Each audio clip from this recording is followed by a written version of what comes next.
All right, I look at our first forecast and everybody talking about all the smoke and the haze in the air. Sean, what's going on? Something about shifting winds, we understand. Well, the winds stopped shifting, and in fact, that was the problem this morning. You know how when you get a really cool morning out there, sometimes you drive by the lake, you see that fog settling in. Well, it wasn't fog this morning. We had a lot of smoke in the atmosphere, and as the morning cooled, it settled in. We did not have that breeze that we've had in the past couple of days, and things didn't get stirred up. And let me give you kind of a little example of what happened out there this morning. Take a look at this. This is just a picture of the state capitol in the early morning hours. Skies were clear, and what we get is cool air settling in. Everything's fine. You get the sun coming up, everything is fine, but it starts to heat up the air above and aloft, and at this point we started to see a little bit of a haziness settle in.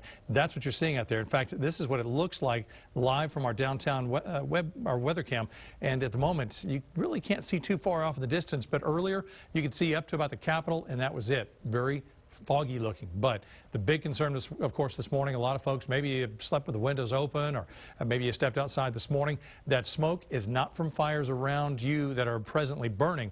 That's just all that smoke that's in the atmosphere that did not blow out of here. The winds have died down. That smoke is settling here, so we have to deal with that. We may have this as a situation tomorrow morning. Now, on the other side of this, let's get the visibility side of it out. It'll likely clear into the afternoon hours, but it's not good to breathe. So if you have asthma or respiratory issues, really would discourage you from being out too long. I wouldn't let the kids play outside this afternoon too much, if at all, especially if they have asthma.